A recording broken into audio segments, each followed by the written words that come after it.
Good morning. Rise in freedom. I'm Austin Peterson. You're watching and listening to the Wake Up America show at wakeupAmericaShow.com. We're glad and thankful to have you here. Click the like button and subscribe to the channel. If you're enjoying the content that you're viewing today, we'd love to have you come back and join us.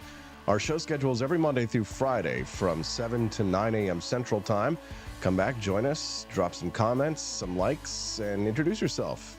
If it's your first time here today over in the Rumble comments section, we appreciate all of our new listeners. And don't forget, we also have an audio version of this show, which we upload every single day as well. You can download on any of your mobile devices. We'd be glad to have you listen to us later if you can't catch us live in the mornings. You can also text the show at 573-319-1586. Let us know what's on your mind. If you think that there's a story that we're missing, I love it when people send us in news stories. You do my job for me. I appreciate that. Again, the text line is 573-319-1586. That's 573-319-1586. All right, let's get the show on the road. I got kind of a mishmash of articles. Sometimes the news is a little bit slow, especially during the holidays. It makes my job a little bit harder. But I do have some really fun clips for you this morning. I've got some Joe Rogan talking about how he doesn't think that the Democrats can win next year's election if Biden's at the top of the ticket. But FYI, there's going to be some pretty savage language in that one. He uses the F word. He uses every bad word that there is in the book. So just so you know, there will be some cursing in the show this morning. It won't be me. It's Joe Rogan. But just an FYI, when Joe Rogan comes on, bad words. I've also got another story about why workers aren't happy. Americans, by many measures, are unhappier at work than they've been in years. We're going to talk about why that might be, and I think I understand why. Maybe you do as well. I'd love to hear your thoughts on that. At 7:30 this morning, I'm really interested to hear what David Whinery, my Jew for Jesus, who's going to be joining us this morning at 7:30 a.m. to talk about Javier Milei of Argentina's trip to the United States. First thing that he did was go and visit a rabbi's grave in Brooklyn, New York. So interesting stuff. And then Javier Milei did have his meeting with top Biden officials, Treasury officials, as well as their national security advisor, as Javier Milei, the newly elected libertarian prime minister of Argentina, is going to be taking their foreign policy and turning it away from China, away from Russia, away from Iran, and towards the United States of America, baby. Yeah. God bless Javier Milei.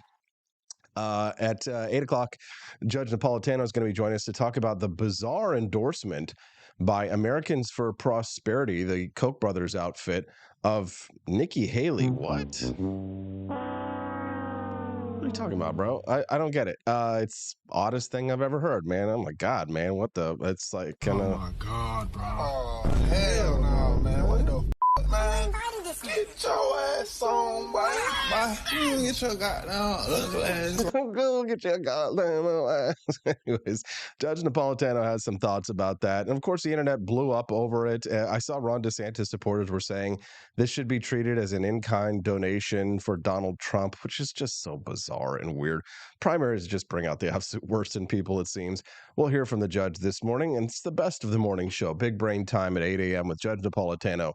At 8:30 a.m. this morning, we're going to hear from J.D. Tuccille. Oh, I know you guys are excited. Haven't heard from him in a little while.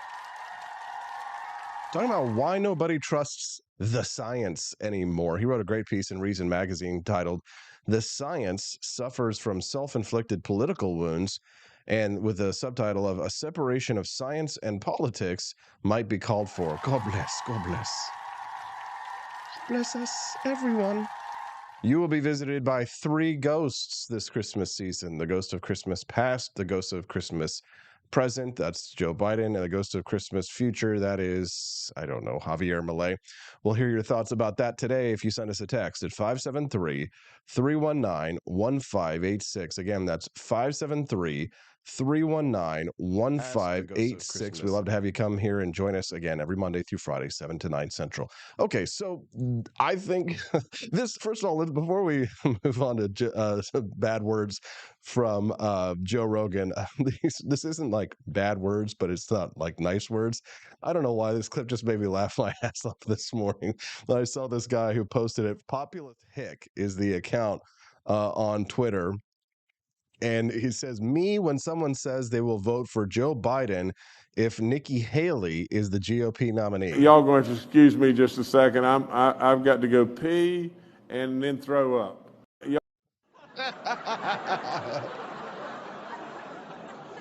So I don't know what prompted this. Maybe it was just the endorsement of Nikki Haley yesterday, and maybe some DeSantis people, or I don't know, maybe Trump people or whoever, somebody who is triggered by Nikki Haley said that if Joe Biden is the nominee, or excuse me, if Nikki Haley is the nominee, that they would rather vote for Joe Biden. Y'all going to excuse me just a second. I've got to go pee and then throw up.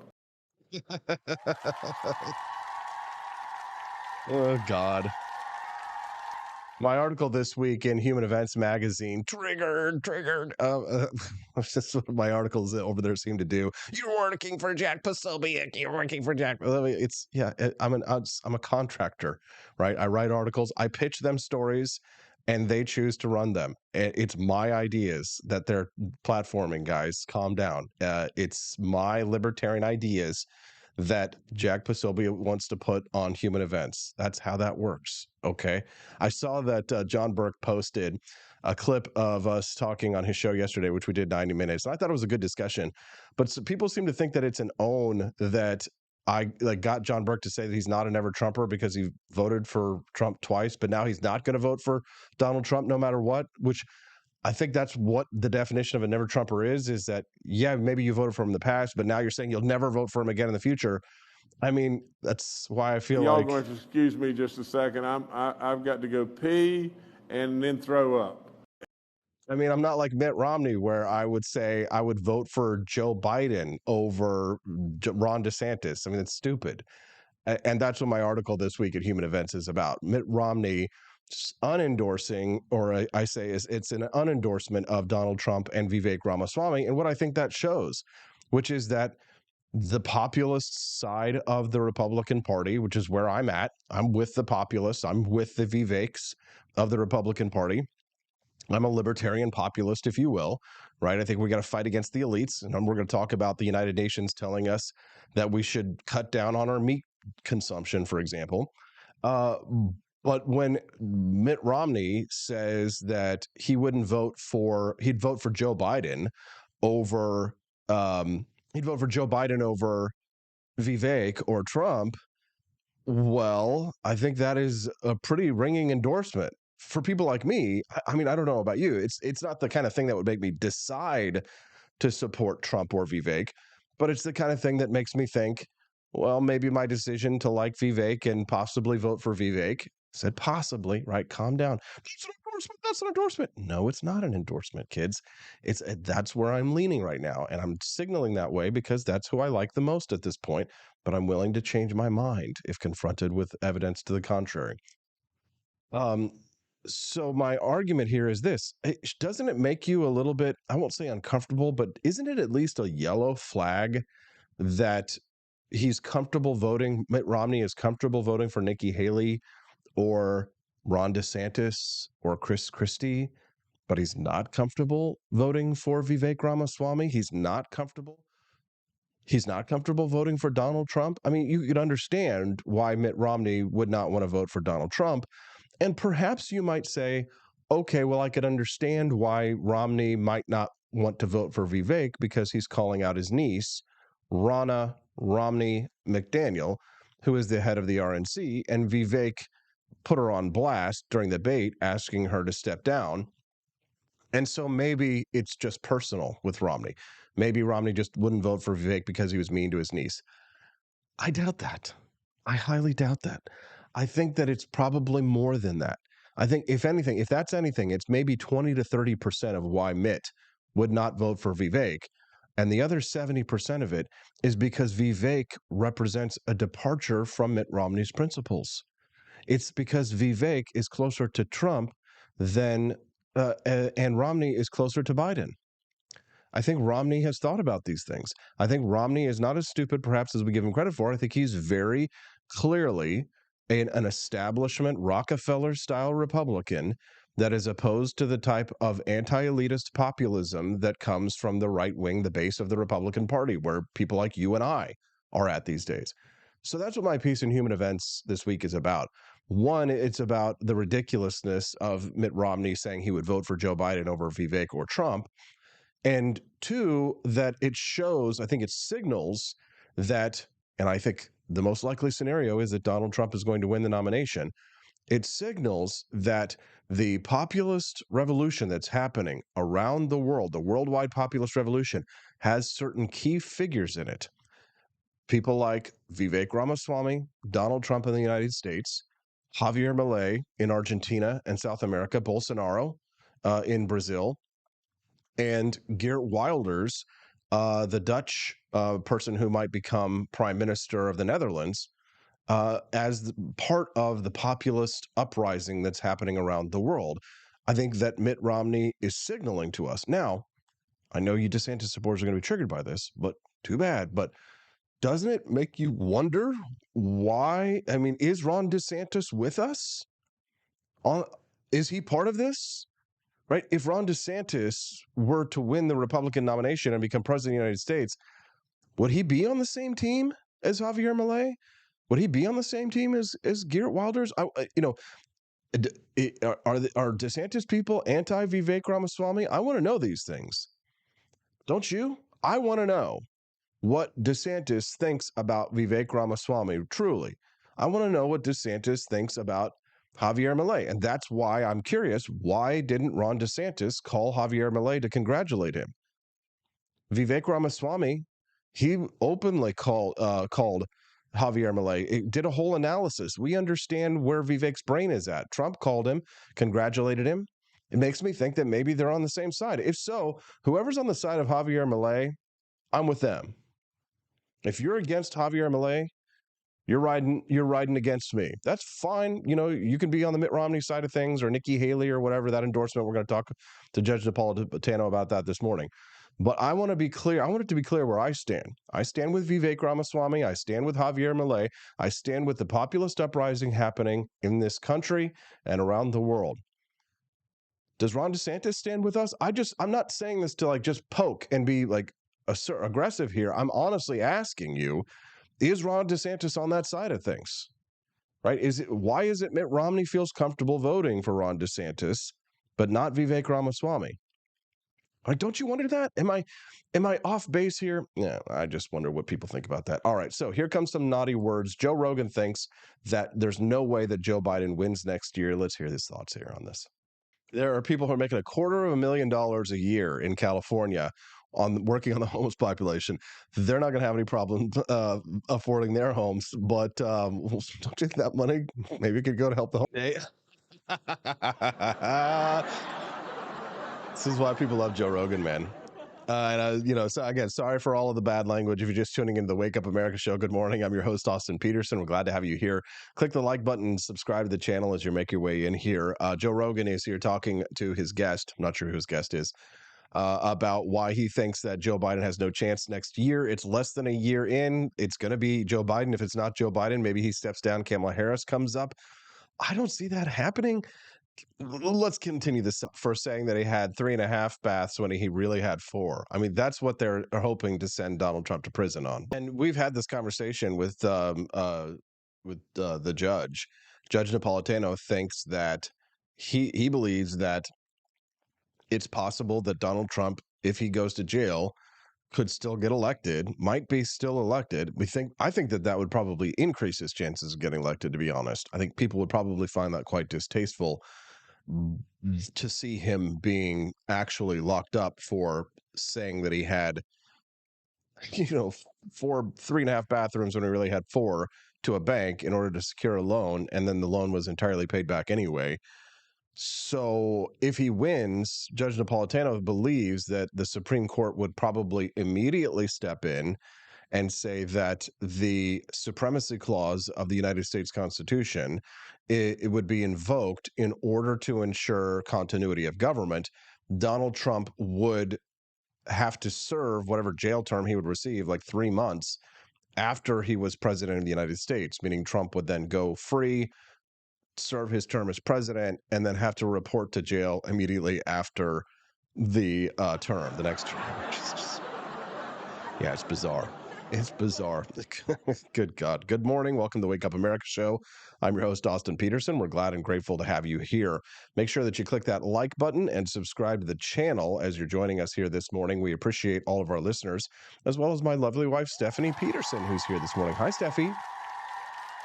How are you, my love? And good morning to all of our other friends. Quest Fanning, Matt Unruh is here, as well as Horatius148. How you doing, Horatius? I think this is the first time I've seen you here. We're glad to have you, as well as Floby Tenderson. Welcome to the show this morning, guys. Thanks so much for your comments this morning. We appreciate that very much. All right, next story here. The United Nations, a lead United Nations agency overseeing food and agriculture policy is expected to issue a roadmap in the coming weeks, which will call on the West, especially America, to dramatically reduce its meat consumption.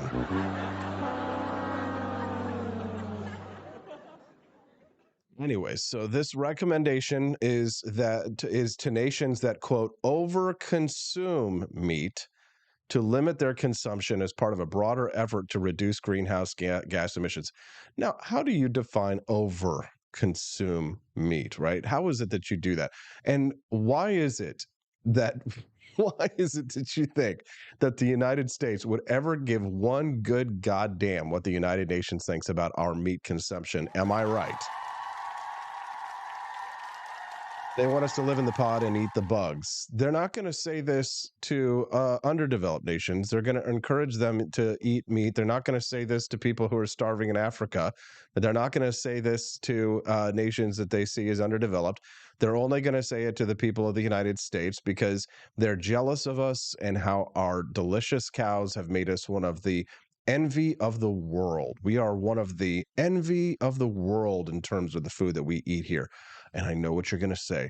Oh, we're obese. Oh, we're people. It's an epidemic. We're fat. We're diabetic and all that kind of stuff. Well, it's better to have those problems than to have the opposite problem.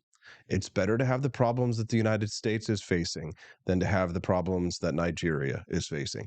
It's better to have the problems that the United States is facing than it is to have the problems that Eastern Europe is facing, right? It's better to be an American and fat and diabetic than it is to be starving to death, broke ass, and nobody gives a rip about you in the world. Am I right or am I right? I'm right. I just hit the I'm right button. And everybody cheers.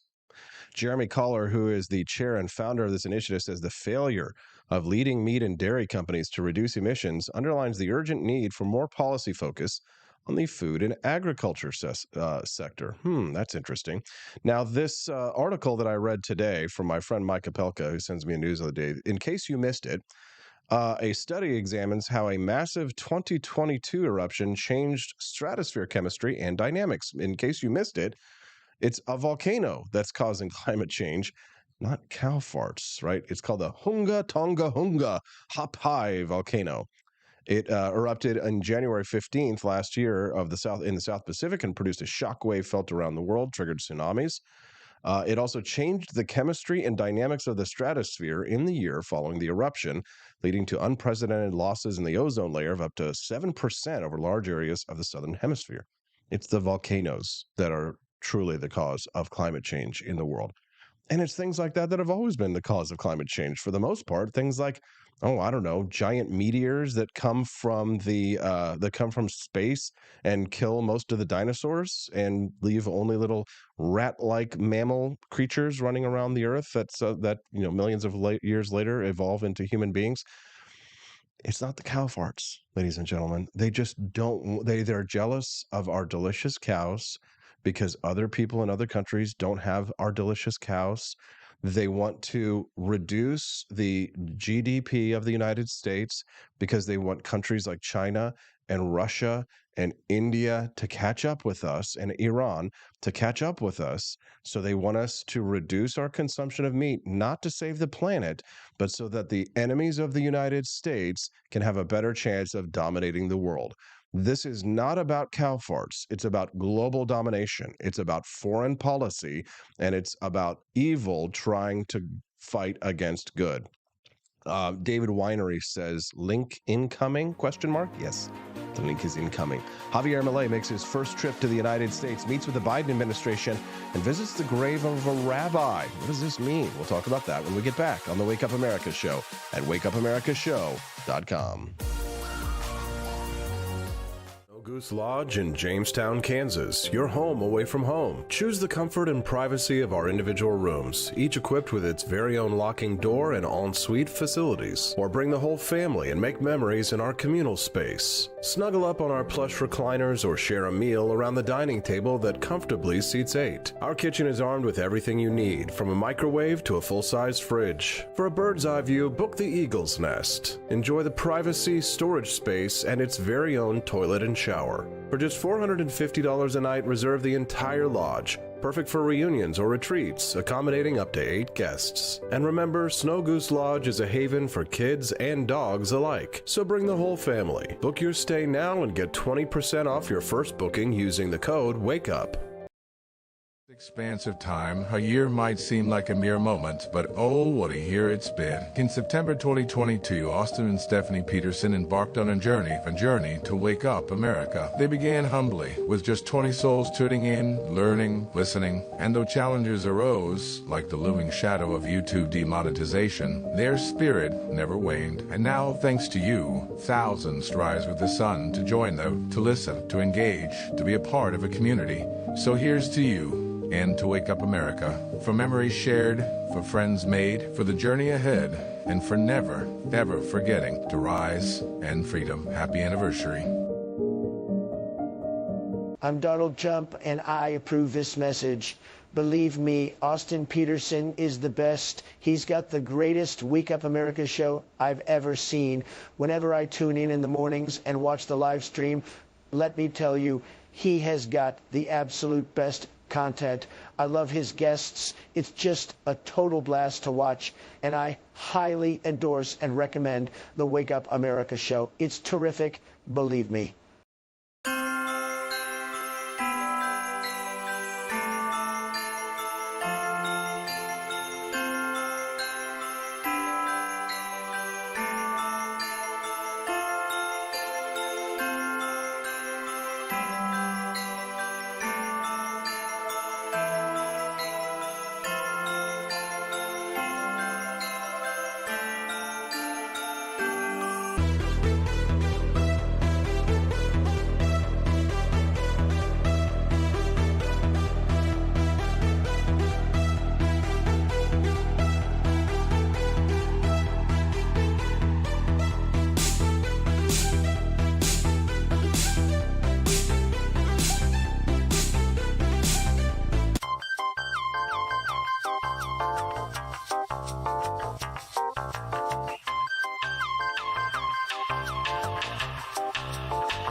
I'm a public defender. I am a public defender. I'm proud to be a public defender. 80% of Americans accused of a crime will get appointed a public defender. Everybody from a speeding ticket to capital murder. For every dollar we spend on public defenders, we spend $3 on prosecutors. Public defenders have to do pretty much everything on their own. Social workers, counselors. Investigating is another piece of it. The average public defender holds 300 cases annually. You never feel like there's enough time. Public defenders have health issues all the time. A lot of people give up and say, I can't do this work anymore. Gideon's Promise trains, mentors, and supports public defenders.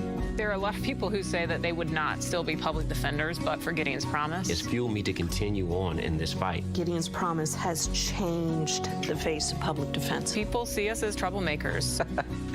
Good trouble only. We don't make it easy. It should not be easy to take away someone's liberty.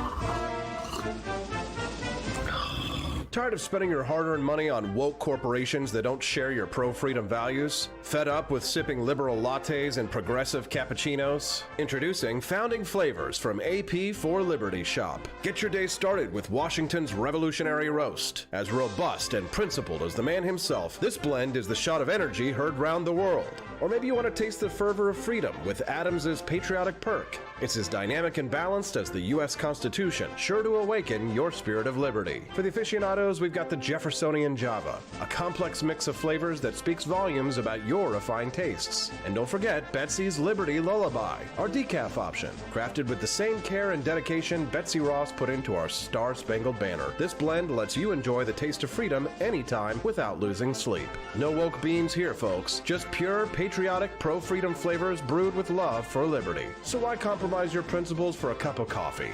Stand up for your values, perk up your patriotism, and start your day the American way. Get your Founding Flavors at apforlibertyshop.com.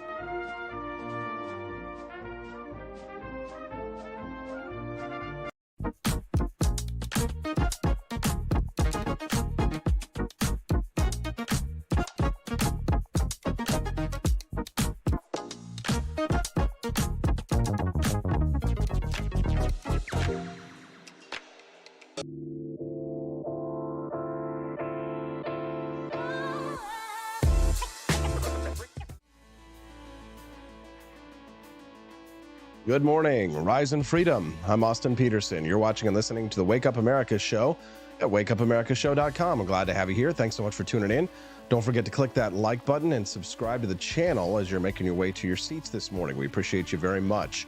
You can text the show today at 573-319-1586. The text line again, anytime you want to text us, night or day, is 573-319-1586. All right, let's get this show on the road. Javier Milei, the libertarian newly elected Prime Minister of Argentina, visits the United States. His first trip to see a rabbi. Well, a dead rabbi, a rabbi's grave.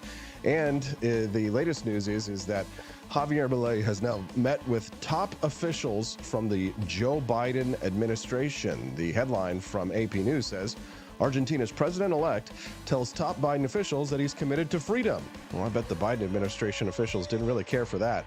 Joining us now to discuss this and that and like this and like that is David Whinery, whose camera's not working today, but I have a nice little picture of him as anyway. Good morning, David. How you doing? Good morning. How are you doing this morning, Austin? All right. How is life as a Republican attorney from Kansas City, David? I don't even know if I want to be called Republican anymore. All right. Well, I guess that's actually not a bad opener. Why is that, David? I'm just kind of done with both parties. I think I don't think you've ever liked both parties, but I'm definitely getting done with both of them at this point. Well, we've got something south of the border to look forward to. At least the election of Javier Milei gives people like us hope, wouldn't you say? Oh, I would definitely say it's kind of like an earthquake, just especially for something like that to happen in a place like Argentina. I mean, they've had some radical leaders in the past, but this guy's competing for one of the more radical leaders ever in a way. Mm-hmm. I mean, he is a literal Austrian economist. He is one of us, and he apparently is also one of you, David. What's the story about him coming to visit the United States and visiting the grave of a rabbi? I do find that kind of interesting, except that Argentina, I believe they have the largest Jewish population in South America. So they do have. He does have that place does have quite a few Jews down there. And when you look at a lot of the traditional Austrian economists, a lot of them are Jewish. That's true. But Javier Milei is not Jewish yet. But he seems to sympathize. From what I understood, before World War II, when the Nazis were cracking down on the Jews in Europe, many of those Jews fled to Argentina, which was quite ironic because after World War II, many of the Nazis fled to Argentina as well. So it's kind of a fascinating ethnic soup down there in that country. But the election of Javier Milei has, like you said, really shaken up politics. It is like an earthquake. I wonder what your thoughts are, though, about him coming to the United States and meeting with Jewish leaders here in the United States. You said specifically in your text to me that he's hanging out with the Chabad Jews, which are the ones that you've sworn your fealty to. Yeah, exactly. I think that those are probably, I mean, of course, I'm going to be biased towards Chabad, being a member of Chabad, but Chabad tends to stay towards the more liberal stance, I mean, the more traditional stances of Judaism, as opposed to Zionism, which I thought was interesting. I don't know if you saw it yesterday, but I think everybody but Thomas Massey in the House voted to equate anti-Zionism with anti-Semitism. Well, he voted against that. Yeah, he's the only one that voted against it, was Massey, which I think is quite interesting, because if you look at Torah, you know, we're not supposed to put anything before the Lord, including the state of Israel. And technically, by Jewish law also, we're not supposed to be taking back the Holy Land by force either. So Zionism tends to run in direct conflict with a lot of Judaism, but the sects that really, you know, protest that the most are the traditional Chabad rabbis and whatnot. But I know that my Javier has shown a willingness to side with Israel. He's turning their foreign policy away from Iran and China and Russia, as it has been in the past under the Democratic Socialists, and towards Israel and towards the United States. He was seen waving an Israeli flag after the October 7th attacks, for example. No, I agree. And I think that's probably a very shrewd political move on his part. Because, I mean, wherever China goes, they tend to have a lot of strings attached to whatever help they give a state. And Russia is not one that you want to completely trust either. I think the biggest thing that he's doing is that he seems to want to appear to bring back, you know, sovereignty to Argentina and kind of have Argentina move back to kind of leading their own way instead of being enmeshed in all these, you know, organizations. Like, I think it's interesting because he's going to be pulling Argentina out of the BRICS, which is quite an interesting move, because the BRICS are really growing fast. I mean, a lot of nations are getting involved in that. And are you able to explain that to our listeners so they know what you mean by the BRICS? Yeah, BRICS stands for Brazil, Russia, India, and China. Those, it's kind of like an anti, I guess, G20 form, or G8 form anyway. G20, I think, included China and Russia and India. But it's also meant to be a countermeasure to NATO either. And it's also trying to get rid of, you know, the dominance of the petrodollar, so to speak. Because I've noticed that Saudi Arabia, I think it was United Arab Emirates, they just transitioned to where they're not going to be doing any more oil transactions, except probably with, you know, the United States and whatnot, in dollars anymore. For sure. And that is a very huge thing keeping the dollar afloat, in my opinion.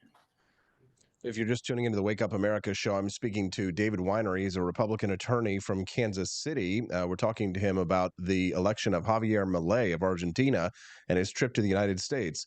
I noticed that Javier Milei met with top Biden officials, tells them that he's committed to freedom. This is his first international trip since he won his presidential runoff earlier this month. The AP News is reporting that Milei had a, quote, positive meeting with White House national security advisors. The visit occurred while Joe Biden was away. But the statement from Milei's office says this: his views on the international geopolitical agenda aligned with the West, and his commitment to the values of freedom conveyed the willingness of the United States to cooperate in the transition of the incoming Argentine government, given the challenging political, economic, and social circumstances that the country is facing. So the Biden administration is happy to meet with Javier Milei, who are, I won't say at the complete opposite end of the ideological spectrum than themselves, but, you know, willing to make common cause with Argentina, despite the fact that Javier Milei is literally an anarcho-capitalist. It's kind of a bizarre meeting of the minds, isn't it? it is quite bizarre because if you look at the kind of things that Biden is doing, I mean, he's more closely aligned with the Soviet Union 30 years ago, in my opinion. So what do you think happens? I mean, at a meeting like that, does Javier Milei say, "Oh well, we don't like anything you stand for, but we're glad at least we're going to ally with the United States"? Do you think that Javier Milei is secretly rooting for Donald Trump to win next month or next year? Well, I mean, I don't know if you noticed, but he's inviting he's inviting Lula, who's the current president of Brazil, of course, to his inauguration.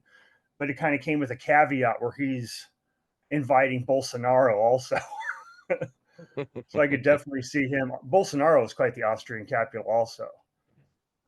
I think a lot of people are rooting for Trump to win at this point. And I think it really doesn't have a lot to do with people maybe, having some reconnected love to Donald Trump. I just think the Biden administration has been such a complete disaster that you almost take anybody over this guy, except Kamala, of course. We don't want to go from bad to worse there. David, you're rooting for Donald Trump next year? Well, I mean, my core sympathies lie with RFK Jr. right now, but I would not be opposed if Trump won again. I mean, I voted for him twice. Do you think that RFK Jr. takes more votes from Trump than he does from Biden? That is an interesting way of looking at it. And it's there was a poll, I think, that came out of last week that showed RFK Jr. ahead in independents in a three-way race. And also RFK Jr. is just mopping the floor right now with the 35 and under crowd. But that always goes back to do the 35 and under vote. So that's always kind of a problem too. But I mean, on an issue basis, if you look at it, the people who might have liked Donald Trump in the last two elections, people like yourself, may be more inclined to vote for RFK because of Trump's position on the vaccine. Am I correct? I think that is a completely correct statement. And I think it boggles my mind when you look at Trump's continued advocacy of the vaccine, because I think it goes all the way back to like the 90s where he was very against vaccines for a very long time, and he still has some anti-vax politics involved in a lot of things. But I almost feel like he still backs the vax just because of his ego in a way. He doesn't want to have to admit that he was wrong.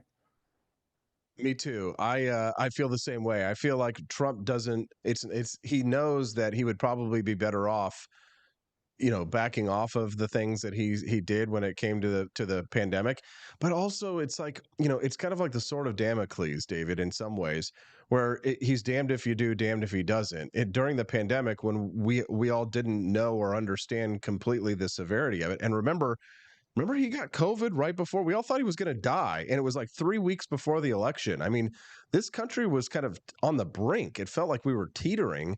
So, I mean, we sort of forget sometimes how high the stakes were at that time period. You know what I mean? There was a lot of fear out there. And when you had basically a 24/7 news cycle of, conditioning people to be afraid of their grandparents and to be afraid of their own families and to not want to have family gatherings. And I mean, I had a friend of mine who I've known since high school who, he was working remotely. He was having his food delivered, his groceries delivered. I think the only time he ventured out of his house was to go to a Quick Trip about a mile from his house when he ran out of vodka.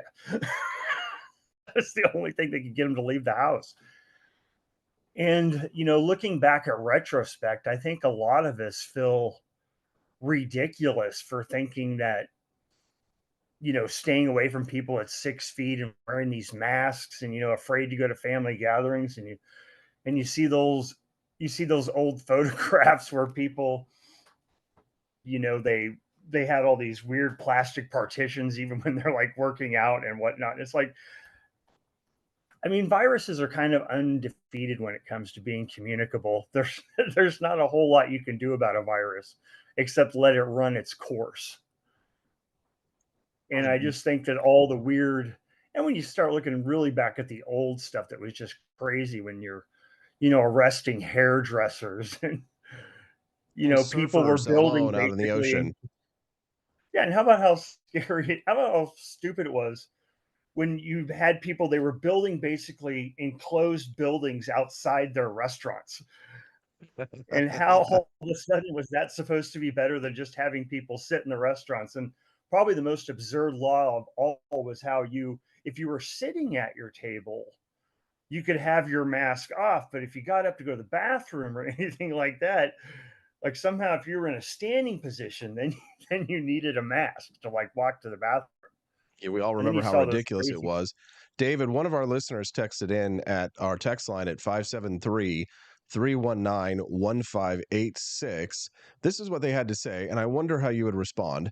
They said RFK was okay, even though some issues I didn't agree with, but his all-out support for Israel proves he is not anti-war after all and is sold out to the same people our Congress is. How would you respond to that?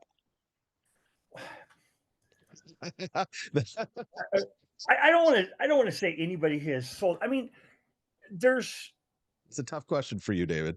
Yeah, I mean, there's no disputing that the Jewish community punches above their weight, so to speak, as far as numbers and whatnot. And they accomplish a lot of that through, their extensive political donation networks. And it's just like any other ethnic. I mean, it's kind of like, even Republicans in places where, they don't stand a chance of even getting 10% of the black vote, will still bend over backwards catering to the black community. I think that's kind of a lot of the things that happen now with the Jews. And I don't know if you can necessarily say that, well, just because, I can't remember, it's Shmuley Boltik. I believe that was the rabbi who reeled him in when he, said that the COVID could have been a bioweapon that was designed by the Chinese and the Jews. And somehow the Ashkenazi Jews they weren't affected by it enough, which would make sense if it was actually a bioweapon. If there was going to be a genetic bioweapon, I imagine you could, have it not attack certain DNA strands. But then he was kind of reeled in, and I think it's just like any other thing. I mean, even Jesse Jackson has had to bend a knee to the Jews. I just think they're another political force in this country that people do not want to get on the bad side of. My position has just been that I think that the state of Israel are the good guys in a conflict. And if I try and put myself into people's shoes, and if I were an Israeli, I would feel the same sense of insecurity that they do, surrounded by 22 hostile Arab nations. And a myriad of other reasons. But I always love the accusations that like my strings are being pulled because I have these views. And of course, I love it. Stephanie, people are like, well, so you're doing it just because Stephanie's pulling the strings. And it's just so funny because Steffi cares about nothing but puppies and her therapy clients and stuff like that. It's not that at all. But I mean, there always has been there have been these shadowy conspiracies. I'm sure you're familiar with the protocols of the Elders of Zion, David. Yeah. Oh yeah. Do you think those are real? Because what I've read and what I've understood of that is that this was created by the Tsarist Russia at the time in order to justify the pogroms that were going on.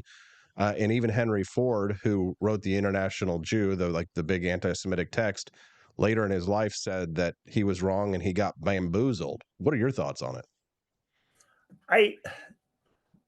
I think with any political group, and the Jews notwithstanding, everybody kind of puts together all these huge conspiracies of why they're doing this and why they're doing that. But they're really no different than any other, ethnic group. Like say in China, the Mandarins of all the different types of Chinese tend to run the country, and they're very critical of the Cantonese. That's why they kind of say China went in and they were angry towards Hong Kong because it was more of a Cantonese place. And what I always like to tell people about the Jews is that, let's just take, for example, I go to Jewish prayers every Thursday night. And I mean, there was one time, and this wasn't at where we normally have Jewish prayers, but there was one time that we got into such a heated discussion that one of the Jews left and slammed the door so hard he broke the plate glass on the door.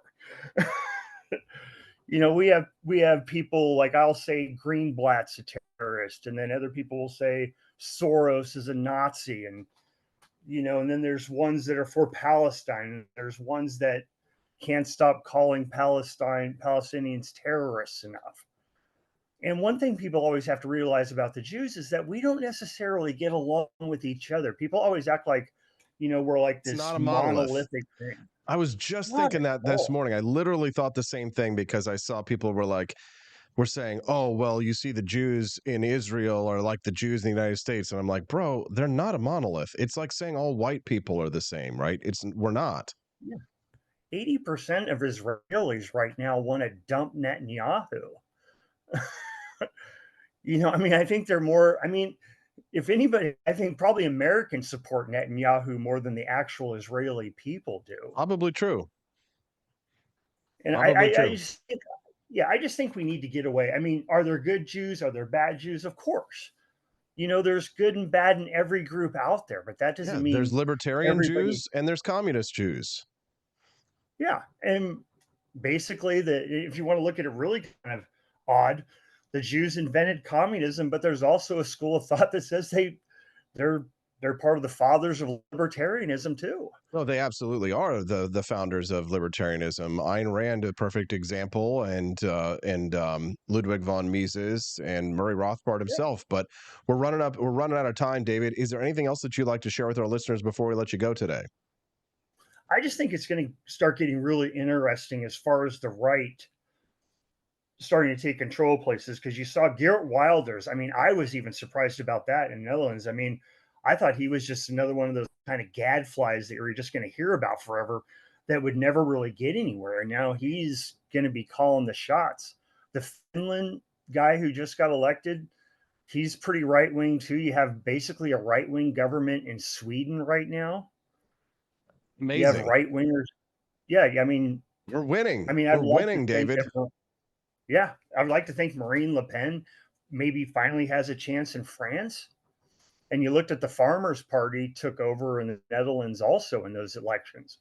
Now, I mean, I mean, liberalism and the taxation and telling everybody what to do and their censorship and everything, it's a tired ideology that I just don't think anybody really agrees with or likes, because it is so dysfunctional and it doesn't work really for anybody. So I think the right is going to by default going to start winning. I'm with you, David. And as the rabbi says, from your lips to God's ears. Thanks for your time today, David. We appreciate you very much. Merry Christmas. Merry Christmas. I think at some point I'm going to have this whole Zoom thing figured out. All right. If I have to have a tech guy come in and build a Zoom thing. Play around with it so that next time we can see your beautiful face. All right. Have a good one. All right. Thank you. Have a good day.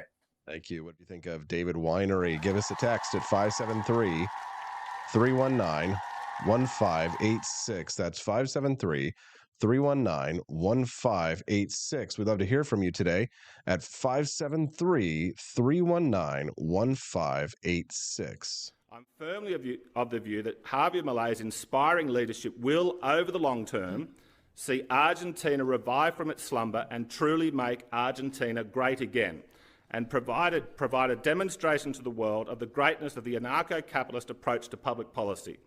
Don't cry for me, Argentina is out. Inspire me, Argentina is in. I am a Mileist. Vamos, Milei. What? New South Wales Minister of Parliament saying the world will learn from Javier Milei. And the translation from Google says, and it is a Milei thermos. What? Milei thermos? I think it's the time of Milei is what that actually means. That is a Minister of Parliament from New South Wales saying the world will learn from Milei, and it is a Milei thermos. You'll love to see it. Good stuff. Good stuff. You love to see it. How are you doing today? Click like and subscribe to the channel if you're enjoying the content that you're seeing so far this morning. I have to say thank you to my buddy AnCap79 over on Twitter, who sent me that clip this morning. I appreciate you very much. AnCap79. The anarcho-capitalists they don't know what to do with Javier Milei. You got some anarcho-capitalists in the United States who love him because because of course he's an anarcho-capitalist. And then you got some anarcho-capitalists who hate Javier Milei because he's for the Jews. So it's, what do you do? What do you say? Before we go to Big Brain Time with Judge Napolitano, I want to remind you about the delicious Founding Flavors coffee that we have exclusively over at ap4libertyshop.com. Oop, wrong button. There we go. Brick out. There we go. Listen to this.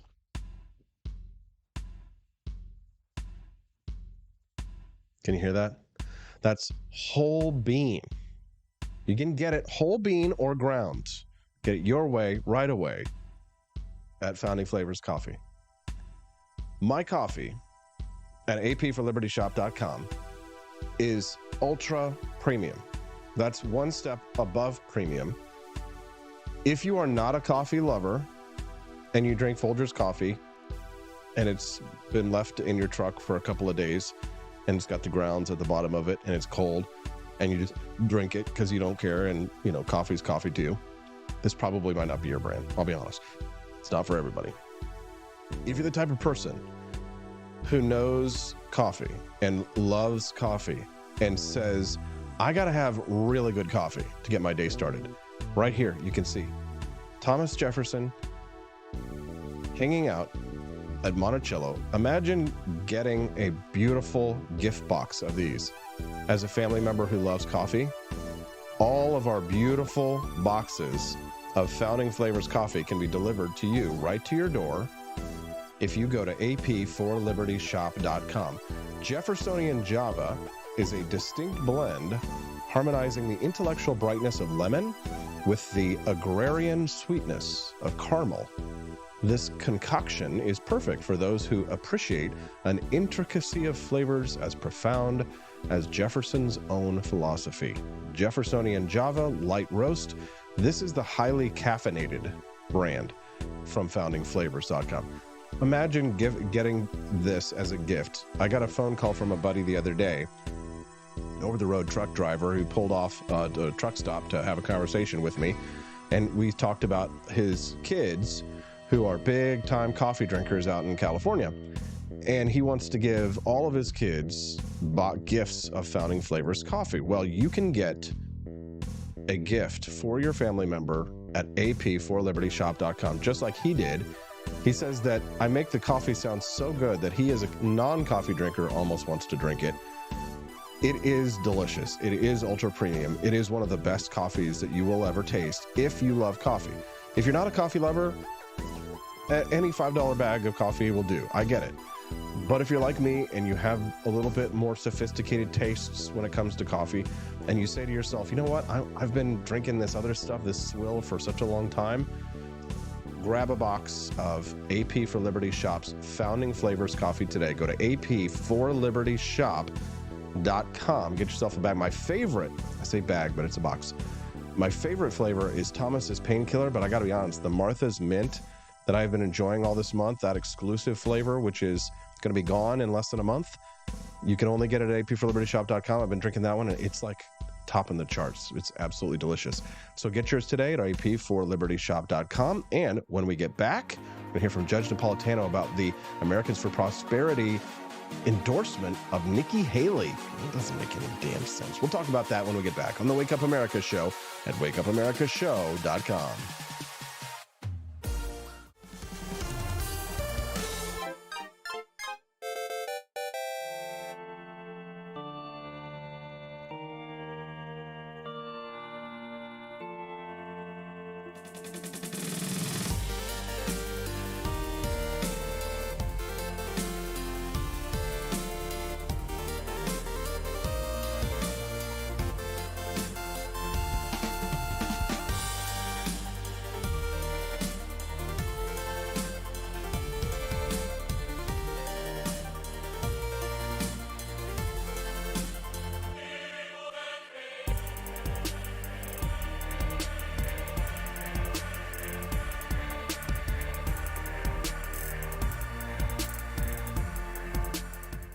It was 1946. A battle was fought, not overseas, but right here on American soil. The Battle of Athens, an intense struggle against election fraud and for the rights promised by our founding fathers. Driven by the Second Amendment, ordinary citizens stood tall and fought back. Help us expose this momentous battle of integrity and bravery. Your support can make a difference. Visit givesendgo.com/bleedamerican and pledge your support, because we believe in the power of truth, the strength of unity, and the spirit of we the people. Let us not forget, we bleed American.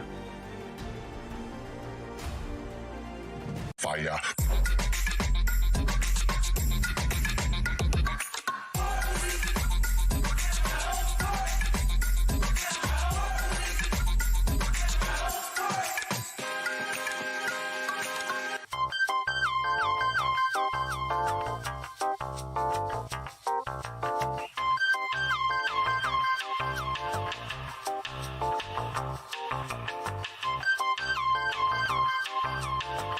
Hello, this is Barack Obama, and let me tell you why Austin Petersen stinks, and you should never pay attention to anything that he has to say.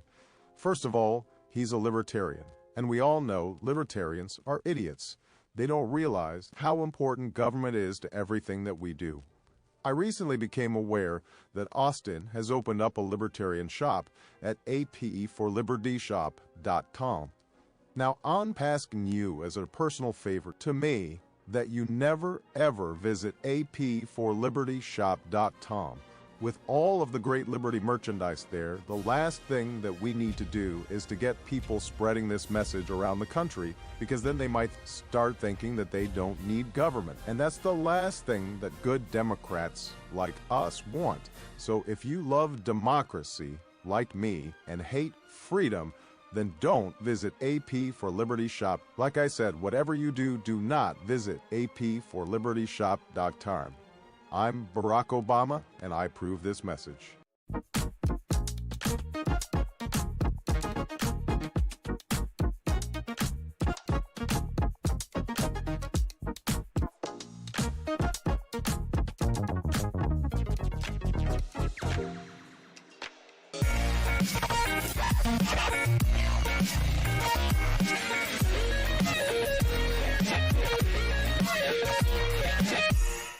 When I was in foster care, I never knew when I would have to move, so I always had my suitcase ready to go. Then one day, I was adopted. My new parents opened their hearts and home to me. My parents cook my favorite breakfast for me every morning. My parents take me on trips I never thought I would go on. They gave me a home and an even better reason to use that suitcase. My parents aren't perfect, but they're perfect for me. I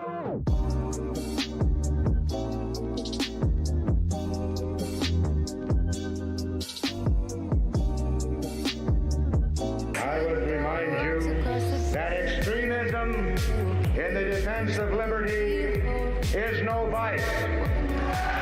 It is better to settle these matters in the courts than on the streets, and new laws are needed at every level. But law alone cannot make men see right.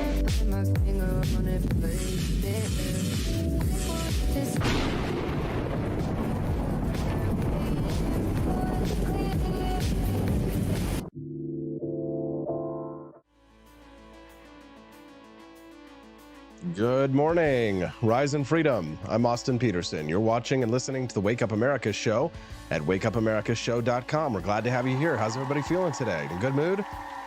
Well, my next topic might make you feel sour, but my guest is sure to make you smile. Every Wednesday here on the show, we like to call it Big Brain Time, when one of the biggest and brightest libertarians in the world comes and joins us. He's one of the great ones. He's the host of the Judging Freedom podcast, which you can download on any of your mobile devices. And of course, his weekly column at judgenap.com is an absolute must read. He's my good friend, Judge Andrew Napolitano, who's joining us live right now. Good morning, Judge. Good morning, Austin. Thank you again for your generous introduction. It's such a pleasure to be with you. Glad to have you here, Judge. Thank you very much for joining us. Somber news. Our friends from the Koch organization, of whom we have known for years and are intimately familiar, with their ideology and typically their motivations until now have decided to endorse the neoconservative Nikki Haley for president of the United States in the primary. And I just don't understand it. What It's is your response very, to this? it's very unsettling. You and I both know them well. I did a lot of work for them. Candidly, the person I was closer to of the two Koch brothers, David, is no longer living, but of course, I've been with Charles as well.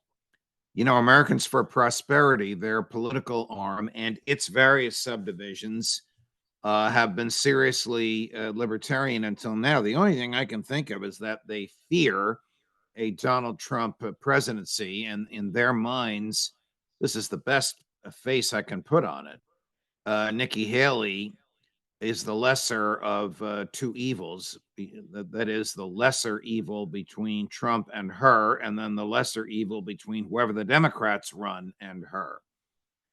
And surely they agree with her on budgetary matters, but they certainly don't agree with her on civil liberties. They certainly don't agree with her on war and peace. I mean, she's Lindsey Graham in high heels when it comes to war and peace. In fact, just drop the and peace. I mean, she's already called for the U.S. to bomb Tehran. Is she out of her mind? So it's a head scratcher, except that the animosity between Charles Koch, a self-made billionaire, and Donald Trump, a self-proclaimed billionaire, has been legendary.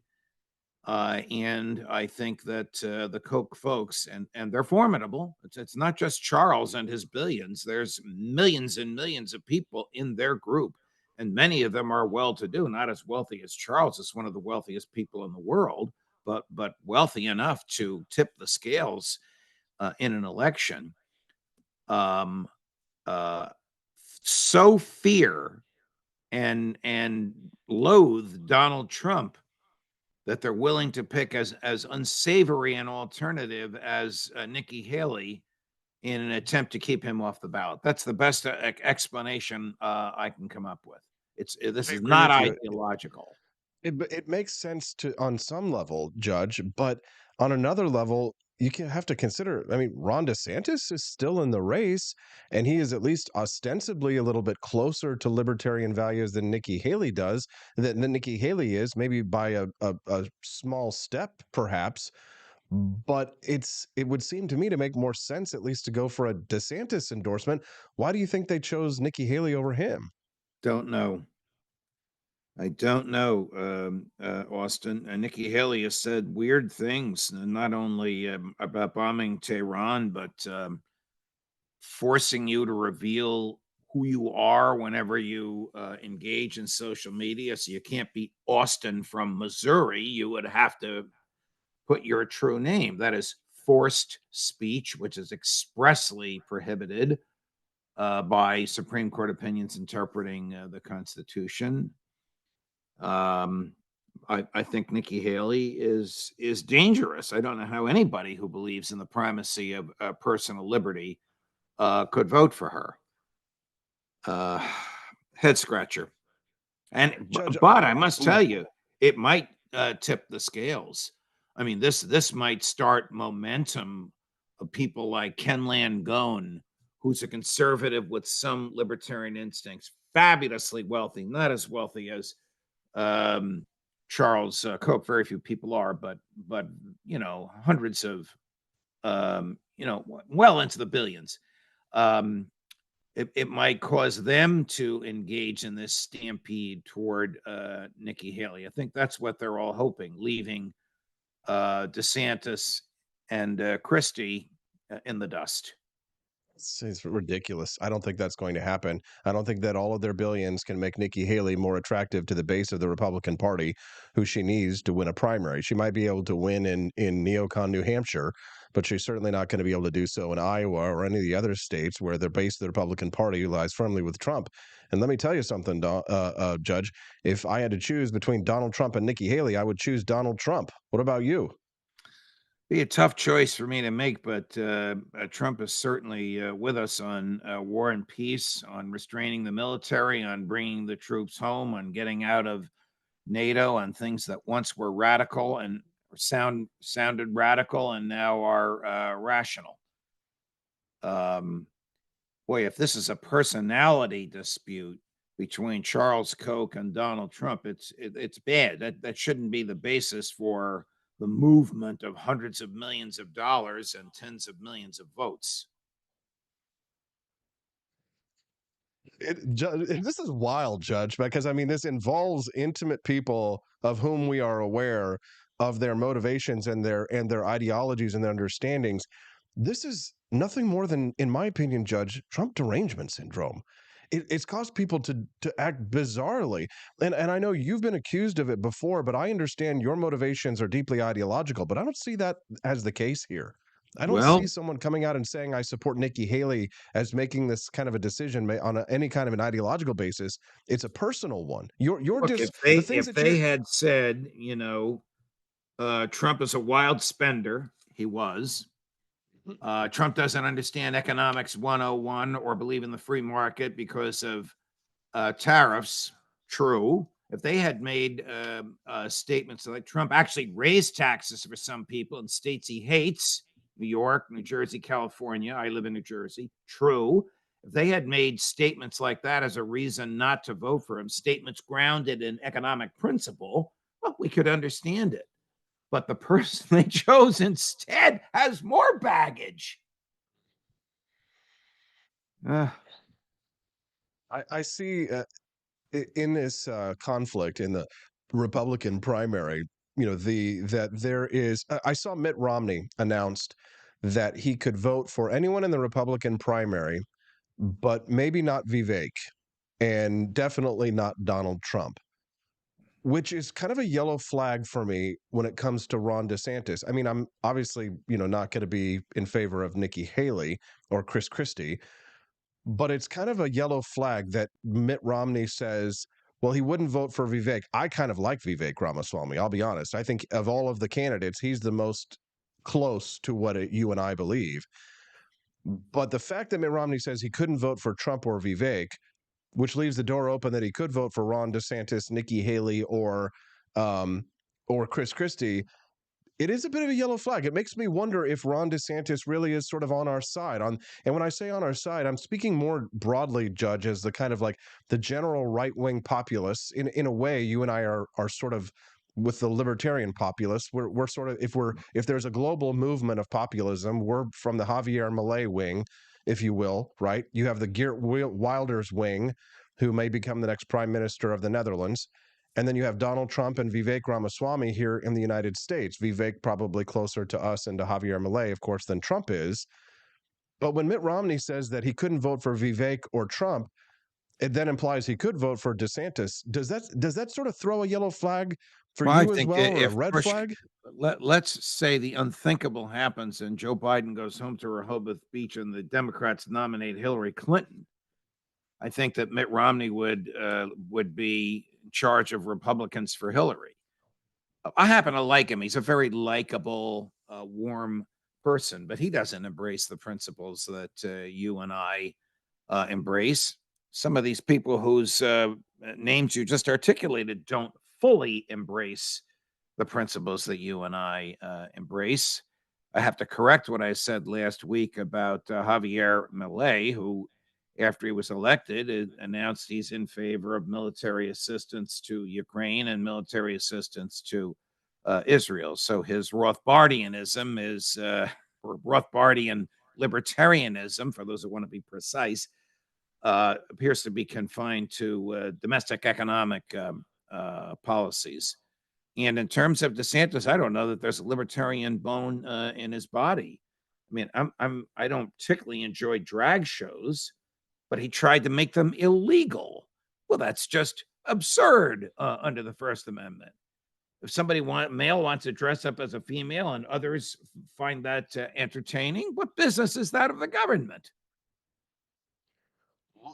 One other problem I had with Ron DeSantis was his handling of the agreement that Walt Disney World had with Florida Because Judge, they were attacking. Ron DeSantis was attacking Disney for expressing a political opinion, which in my mind is a violation of their First Amendment rights. I may not agree with Disney, but at the end of the day, they still have their free speech rights that they can express.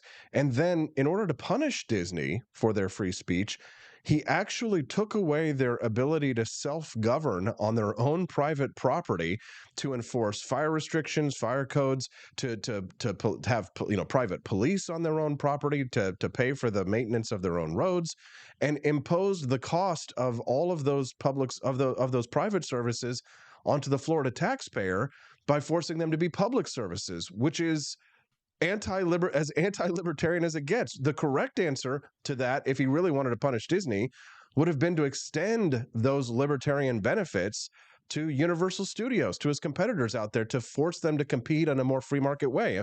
Am Correct. I on the right track here? You're 100% on the right track, but Austin, people like Ron DeSantis, who are more comfortable with power than with principle, do not see competition as a virtue. And to him, a virtue is a sort of a uniformity of political expression, which is why I could never support him. I don't even know where he is on foreign policy. He started out his campaign very Trumpian, critical of NATO, and saying he wouldn't sign any legislation to provide more military assistance to Ukraine. I don't know if he still feels that way. He did say he'd sign, and maybe he has, I don't know what the law is in Florida, a 6-week ban on abortion, which Trump and Christie have condemned. So there's good and bad there, but in terms of libertarian principles, the primacy of the individual over the state, the right to be left alone, that's not Ron DeSantis. In fact, it's not any Republican that I know of. The last person to talk like that on the national scene of any credibility is Ron Paul.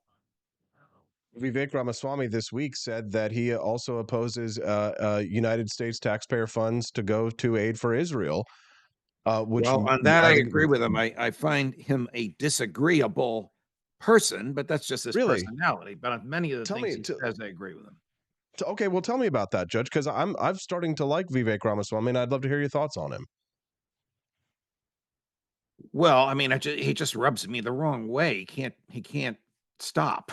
He's just like an overwound mainspring on a cheap watch. Now, people have said that about you and me as well. Yes. But in terms of wanting to shrink the government, obviously his heart is in the right place, and wanting to keep us from getting involved in foreign entanglements, his heart is in the right place. I just don't think he's a serious candidate. I don't know if that's because he hasn't held office before. Well, Donald Trump didn't hold office before. I don't know. I just never took him seriously. I don't think enough Republicans take him seriously that he's a factor in South Carolina, New Hampshire, or Iowa. Maybe I'm wrong. No. This is a fascinating discussion, Judge. What upsets me is whoever these nominees are, whoever runs for the Republicans or runs for the Democrats is not going to appeal to us, because they're, warfare, welfare, deep state, emergency rules, big government, trash the Constitution. We can write any law, we can regulate any behavior, we can tax any event. It doesn't matter which party they're from. They all do the same thing. Section 702, which suspends the Fourth Amendment for foreign persons and the Americans with whom they communicate, will be an example of this. We might not know who they are, because they're going to hide the vote on it by burying this monstrosity in a 1,000-page Defense Department appropriations bill. But if there were an up or down vote on it, we would who believes that the Constitution means what it says and who doesn't. Here's a interesting question, Judge, which we were discussing online for the last couple of weeks. Some people were attacking Vivek Ramaswamy for being a Hindu. He has stated, he has claimed that he believes that there is one true God. And I found that fascinating. He has said that if you absolutely feel that you can only vote for a Christian, then I'm sorry, then obviously you won't be able to vote for me. But he says, if he became president, he would be the first non-Christian president since Thomas Jefferson. Would you have a problem voting for someone for president of the United States if they were not a Christian, Judge? No, I would have no problem whatsoever, as long as they embrace a basic Judeo-Christian morality of natural rights, what is basically right and what is basically wrong, that we know from our hearts and from our instinct. I would have no problem with that whatsoever. And anybody that Do you think does, that's rare? has a bias in them, which is lawful and moral, but culturally deplorable.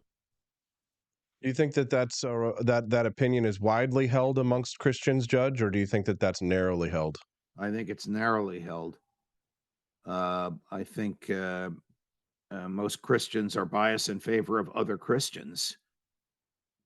Bias being defined as a predilection in favor, prejudice being defined as a predilection against. So there's a prejudice against a dark-skinned person who belongs to a religion with which you don't have any familiarity. I mean, he believes in the same God the Father that we do. He just doesn't believe in the Son and the Holy Ghost. Fascinating conversation I'm having here with Judge Andrew Napolitano, is the host of the Judging Freedom podcast, which you can download on any of your mobile devices and read his weekly column at judgenap.com. Do us a favor, click the like button and subscribe to the channel as you're tuning in here to us live. We'd love to have you come back and join us. The judge joins us every Wednesday at 8 a.m. Central Time, and we call this Big Brain Time, where we really get into the nitty-gritty dirt band of the issues behind the issues, if you will. That's another thing you taught me when we worked together. Not dirt band, but sort of lowbrow cultural things. I know there was something called the nitty-gritty dirt band. I wouldn't know them if they bit me in the nose, but I know they exist and they still exist. Judge, do you remember that time that we got headlines? I think it was in Media because we had a prostitute and a porn star on the show. Yes. Yes. And they were libertarians. They were serious libertarians. And they were libertarians. And I remember you fought us so hard, tooth and nail, not to do that segment. And then once it was over, you were like, that. And once we saw all the attention, the media attention we got, we were like, that was great. I was like, I told you, Judge. It drew more eyeballs than Rick Santorum, that's for sure. Oh my gosh, we've had some good times, Judge. The holiday season always makes me feel nostalgic, and I think of the lessons I've learned in my life, and where we're at and where we're going. Maybe it's a metaphor for the ghosts of Christmas past, Christmas present, and Christmas future. I wonder if you have the same kind of reflections that I do on life, liberty, and the pursuit of happiness, and where the liberty movement is at. I know, it can't always be sunshine and rainbows, but perhaps you can share with us your thoughts about where we're at and where we might be going, Judge. Well, I wish I knew where we are and where we're going. I am fearful for the liberty movement. Unfortunately, it needs a person like Ron Paul. Right now, it's rather disjointed and exists in pockets here and pockets there. I mean, the most libertarian person I know, Walter Block, is in favor of Donald Trump. And his theory is the lesser of two evils. That is not very optimistic for the future of the liberty movement. If someone whose libertarian instincts as deep and profound and refined as Professor Block's can be reduced to the lesser of two evils. Will we ever see anybody in the White House who believes that the Constitution means what it says? I mean, you could fit on in a phone booth the people in the Congress who believe that the Constitution means what it says. Yesterday, there was a vote in the House of Representatives. It was 428 to 1 428 members of the House of Representatives equated opposition to the Netanyahu government to anti-Semitism, to hatred of the Jewish people. The one, Thomas Massie, basically said, this is absurd. Of course you can disagree with the government and shouldn't fear condemnation of the Jewish people. 2/3 of the Jewish people voted against that government. Why does the Congress do nonsense like this and then attempt to tarnish with the brush of anti-Semitism those who disagree? Thomas Massie has the courage and intellectual honesty of a saint. We haven't seen that in the Congress since Ron Paul was there. It's true, Judge. Man, I wish I had more time with you. I've got JD Tuccille from Reason Magazine who's going to be joining me here in just a few minutes, Judge. But I want to give you a chance to share with us who you have coming up on your Judging Freedom podcast and perhaps sneak preview your column. Well, my column attacks by name. I rarely do this. Mike Johnson, the Speaker of the House of Representatives, for not doing what he said he would do when he was just Congressman Mike Johnson, which is oppose the extension of 702, the suspension of Fourth Amendment rights for foreign persons and their American communicants, and permit an up or down vote on it. He was in favor of the up or down vote, and he was going to vote no when he was Congressman Mike Johnson. Now that he's Speaker Mike Johnson, he's not permitting the up or down vote. He's in favor of the extension, and he wants to bury it in the National Defense Authorization Act. That's what my column is about.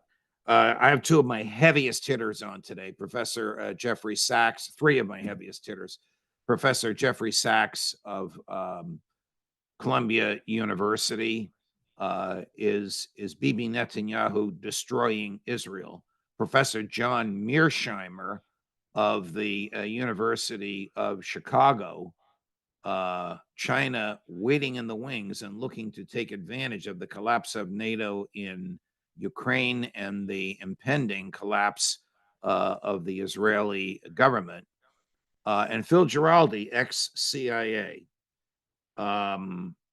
Bibi's man in Washington, the chief negotiator for the United States government, for the Biden administration on all these matters involving Hamas and the Israeli government, is an Israeli. Wonder where his loyalties are. So that's what we're doing. That's what we're doing today. These are not happy subjects, but they are drawing huge audiences because you don't see this anywhere else. I can't imagine if we were still at Fox, we would be permitted to do this.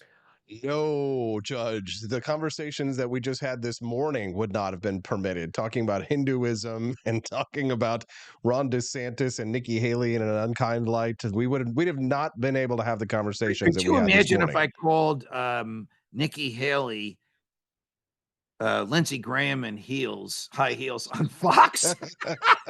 Judge, can you take a vacation until after the new year? Yeah, no, I think if God has a plan, it's to have us right exactly where we are so we can tell the truth, the whole truth, and nothing but the truth.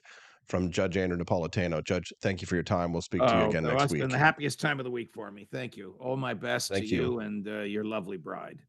Thank you. Have a wonderful day. What do you think of Judge Andrew Napolitano? You can send us a text at 573-319-1586. Coming in next, JD Tuccille says that the science suffers from self-inflicted political wounds. A separation of science and politics might be called for. We'll talk to him about that when we get back on the Wake Up America Show at wakeupAmericaShow.com. Goose Lodge in Jamestown, Kansas, your home away from home. Choose the comfort and privacy of our individual rooms, each equipped with its very own locking door and en-suite facilities. Or bring the whole family and make memories in our communal space. Snuggle up on our plush recliners or share a meal around the dining table that comfortably seats 8. Our kitchen is armed with everything you need, from a microwave to a full-size fridge. For a bird's eye view, book the Eagle's Nest. Enjoy the privacy, storage space, and its very own toilet and shower. For just $450 a night, reserve the entire lodge. Perfect for reunions or retreats, accommodating up to 8 guests. And remember, Snow Goose Lodge is a haven for kids and dogs alike. So bring the whole family. Book your stay now and get 20% off your first booking using the code WAKEUP. force behaviors, and at BlackRock, we are forcing behaviors. Mao ordered his citizens to throw off the four olds. Old thinking, old culture, old customs, and old habits. So, your whole life went in the garbage overnight, no biggie. And those who resisted were attacked by an army of purifiers called the Red Guard, who went around the country putting dunce caps on people. Yeah, who didn't take to being a new kind of mortal being. If you don't force behaviors, whether it's gender or race or just any way you want to say the composition of your team, you're going to be impacted. Well, things haven't been so sweet for Ben & Jerry's after the company posted an anti-American tweet, a few of them, on the 4th of July.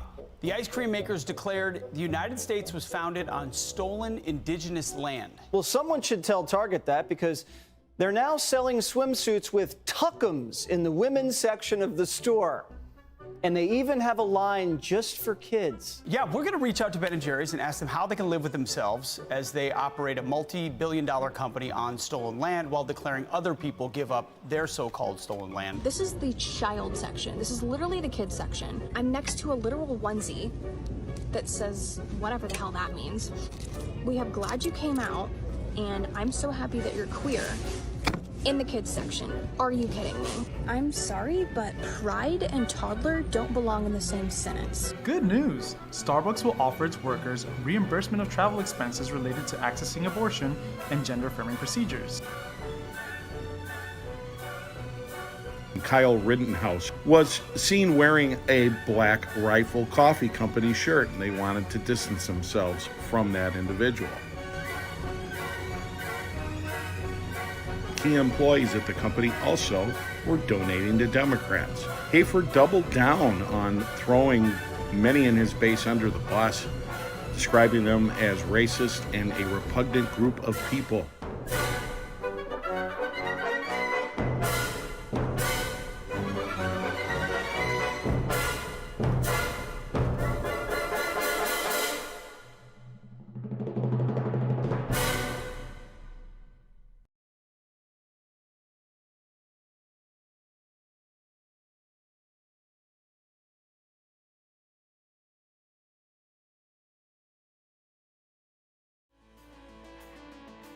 Good morning, Rise and Freedom. I'm Austin Peterson. You're watching and listening to the Wake Up America show at wakeupAmericaShow.com. We're glad and grateful to have you here. Hope you enjoyed Judge Napolitano's segment there, talking a little bit about the Americans for Prosperity endorsement of Nikki Haley, which obviously makes no sense at all. But I'd love to hear your thoughts on that. You can send us a text at 573-319-1586. All right, well, I guess we haven't talked to in a little while. JD Tuccille is joining us now on the phone line. We were having a little bit of technical issues getting him patched in, so we're doing it I guess, is this low tech? I mean, I've got a phone hooked up to a microphone here, best I can. JD Tuccille is a writer at Reason Magazine, and his latest piece, The Science, quote unquote, suffers from self-inflicted political wounds, and he joins us now. Good morning, JD. How you doing? Good morning to you. Doing well. Hey, glad to have you here, JD. So share with us your thoughts here about the separation of politics and science. What's your thesis? Well, the thesis is that that would be a really good idea. And the reason that would be a really good idea is that science has been evoked multiple times over the past few years, in particular since the beginning of the pandemic. We can also talk about climate change and other issues, but really, let's focus on COVID-19, because what we're seeing is, since the beginning of the pandemic, a massive decline in American public faith in science as an institution.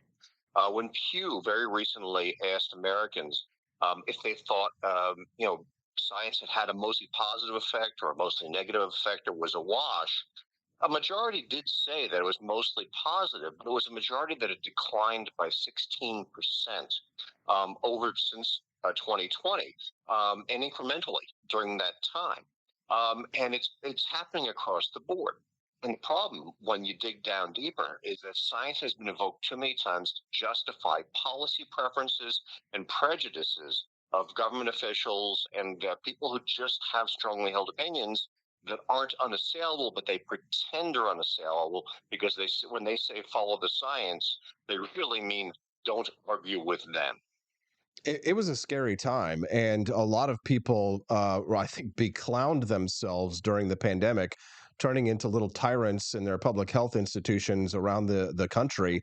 But probably the most damning behavior of all was revealed in regards to the administration at the time, Joe Biden, as we transitioned from Trump to Biden, the administration's behavior in regards to speech online related to the pandemic, as everyone was trying to figure out what was real, what wasn't real, what was true about the disease, and what was not true.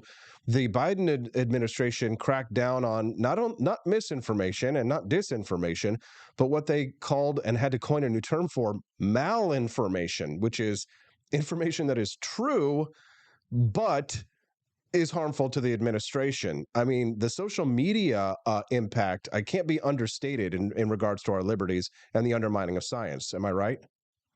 Well, absolutely. I mean, and of course, the larger lesson here is that anytime you let governments start dictating what's acceptable speech, they'll very, very quickly end up trying to suppress inconvenient speech, not bad speech, just stuff they don't like.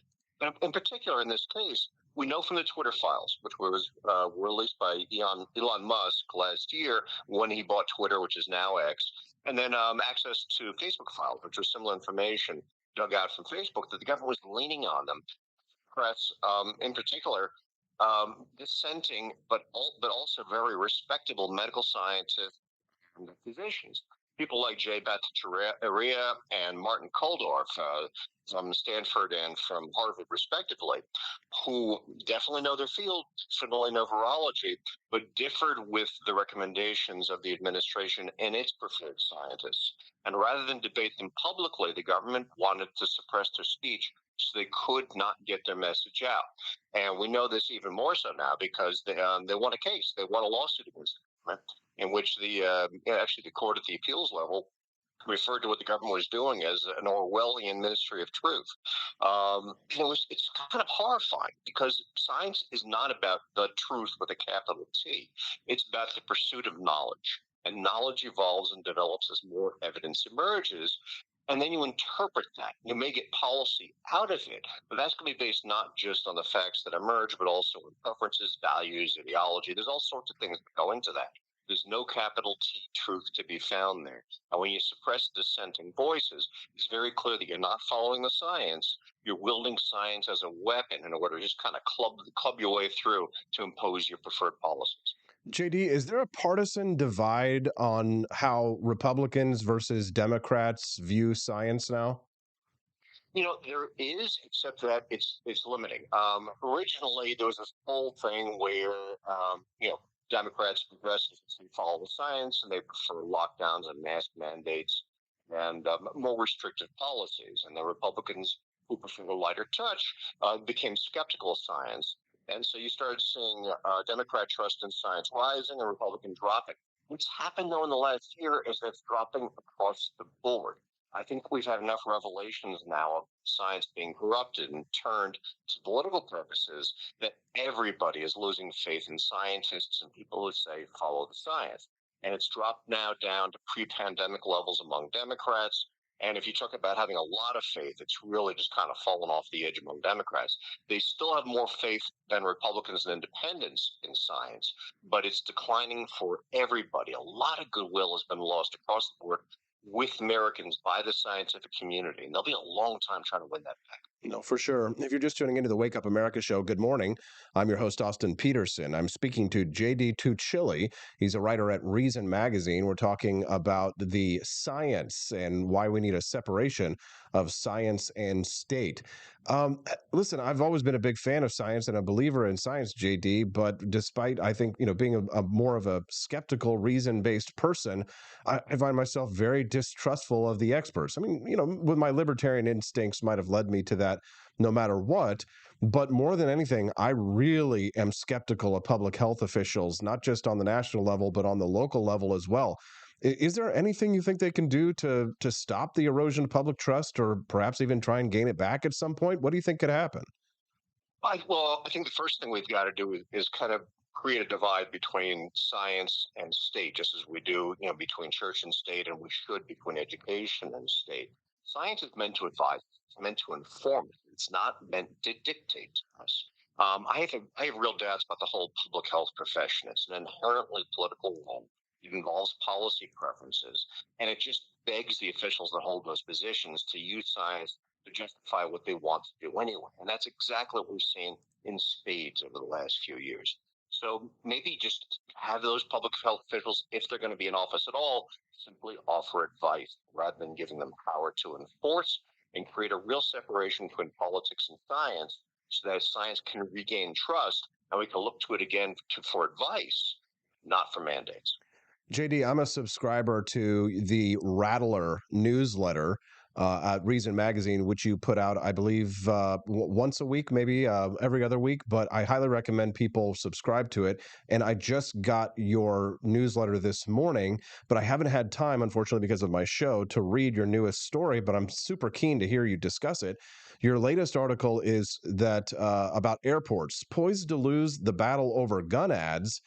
The city of Flagstaff has banned all advertising but its own. What is this hilarious story? Oh, this is an ongoing pattern in Flagstaff. Flagstaff is a small city in northern Arizona, has a regional airport, and it's a big tourist destination.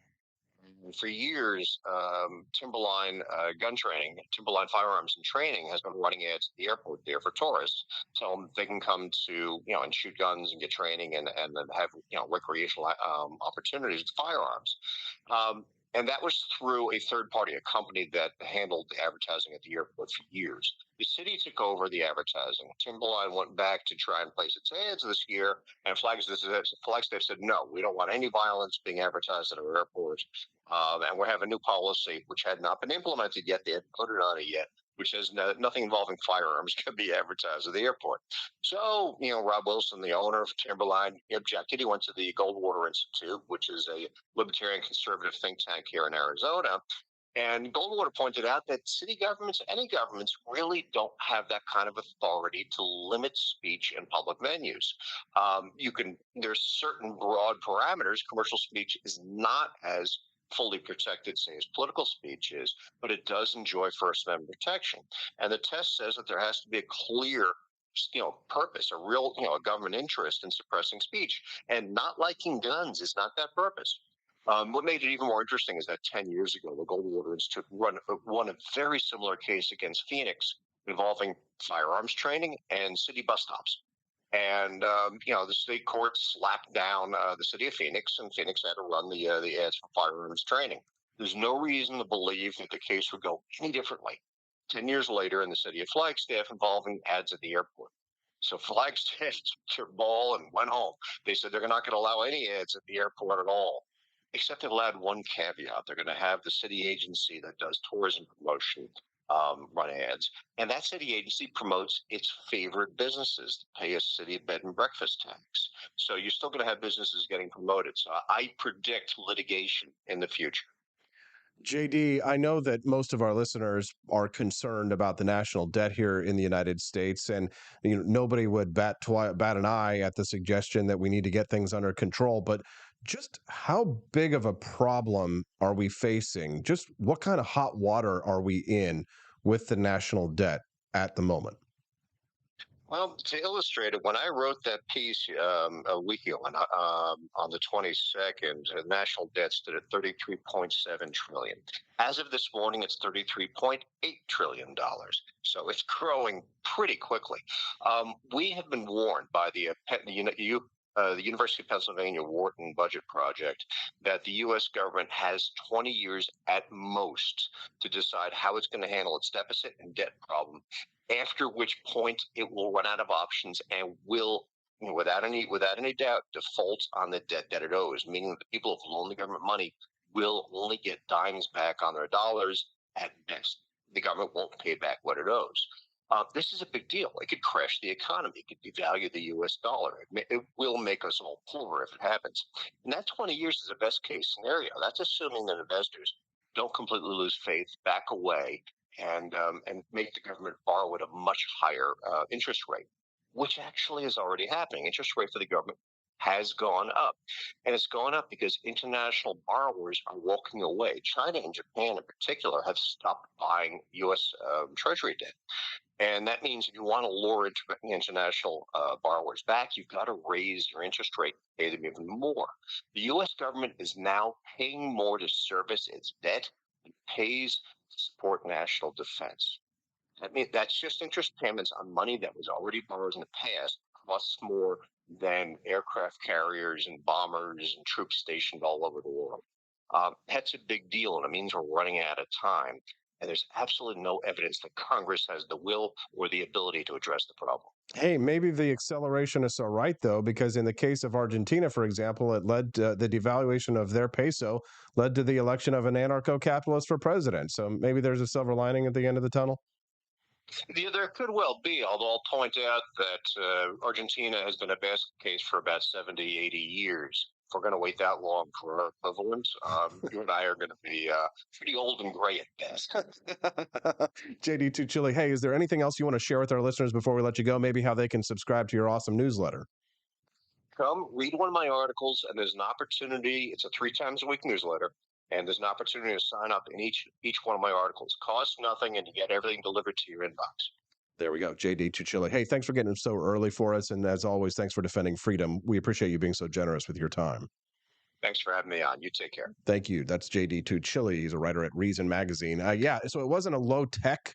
It was a low fidelity way to do the interview this morning.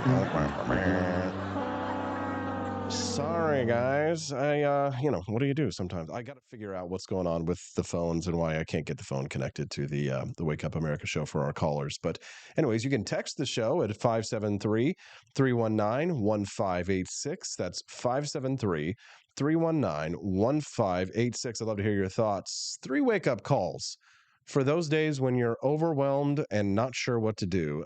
Just lately, I've been feeling a little bit overwhelmed with everything that's going on. And I think it has a lot to do with a lot of the attacks that I'm getting online, which have really stepped up in intensity in the last couple of months. And I've been trying to do my best to not let the intrusive thoughts win. And there's a lot of things going on in my personal life that I can't talk about that are weighing heavily on me intensely. For one thing, I could say, obviously, without blowing any personal details, is that my dog Calvin, for example, is suffering from back problems again last night, and whenever you touch him, he kind of whines and cries and stuff. He's always had back issues, and every once in a while it will flare up, and sometimes his back legs will go lame, and he won't be able to walk other than from his front paws. And so last night, he started to struggle a little bit with walking and was whining and crying and stuff like that. And it just breaks your heart to hear it. And of course, that means that I have to carry him out to go to the bathroom, and we have to keep him on crate rest, and we have to take him to get water and food. And it just really steps up the activity in our household. And there's a lot of things going on, of course, that are just stressing me and bringing on a lot of stress. The holidays are coming, right? You got to get Christmas presents for your family and make all your arrangements. We're trying to go to a trip on San Francisco. I'm feeling overwhelmed. And of course, get up every morning at 4:30 a.m. and get in here and do the Wake Up America show 5 days a week. So this is for you. 3 wake-up calls for those days when you're overwhelmed and you're not sure what to do. Once upon a time, there was a man who had been lost in the desert for 3 whole days without water.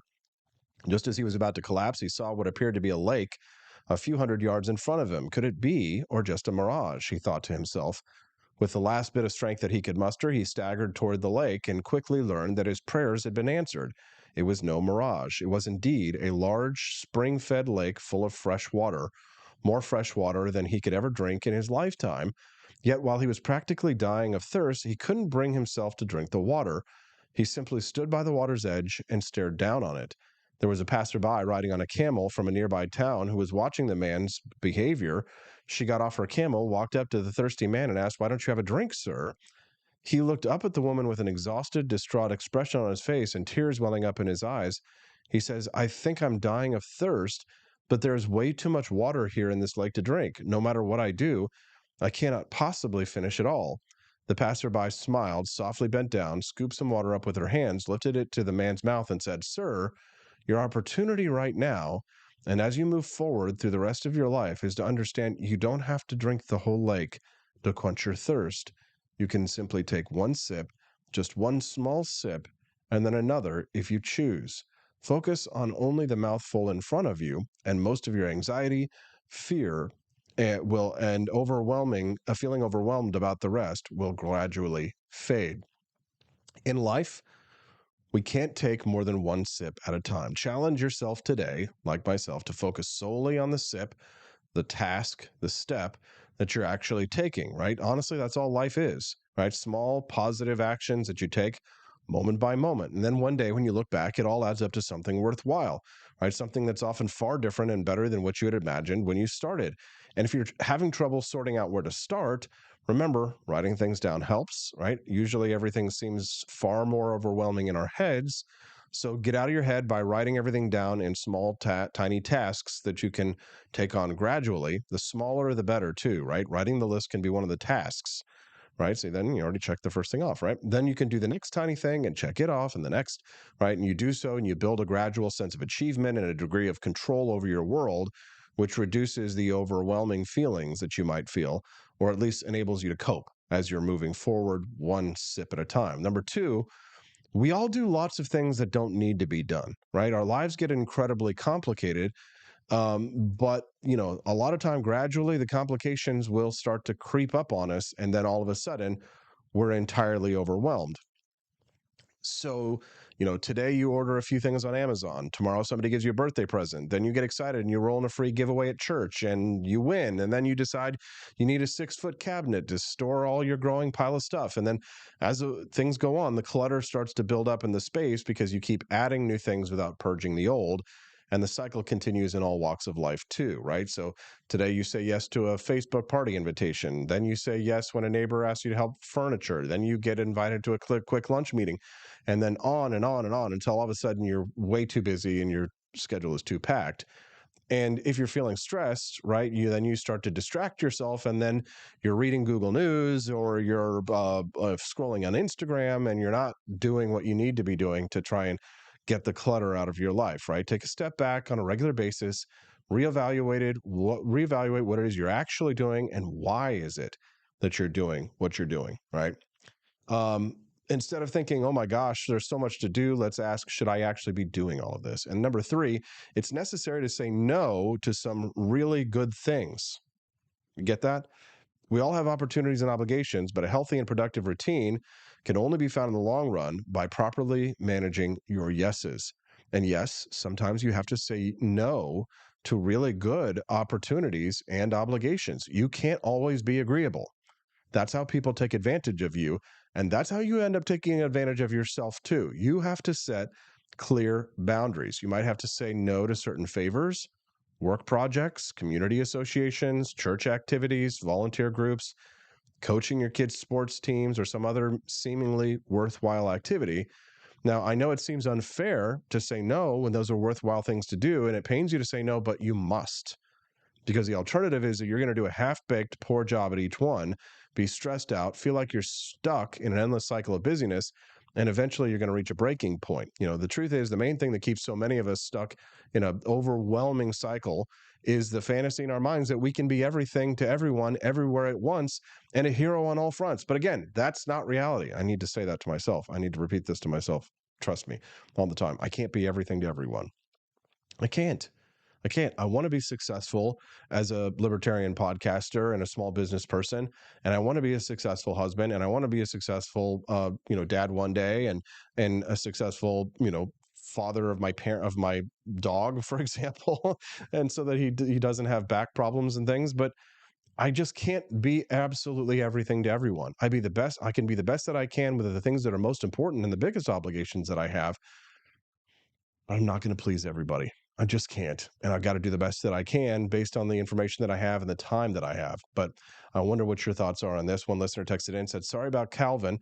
Dogs are the very best friends, and it's so difficult when they're having problems. Wishing the best for you both. Thank you very much. Calvin is my very first dog. Calvin is like my first dog that's my dog. So when he's hurting and he's crying and he's whining and I can't pick him up because it hurts him so much, and I tell you, that hurts your heart. It does. It absolutely hurts your heart. And there really isn't a lot I can do about it. There just isn't. And sometimes we have to have the courage to accept the things that we cannot change, but change the things that we can. What do you think? Thank you very much to all of our listeners and friends joining us here live on the stream this morning. We appreciate very much.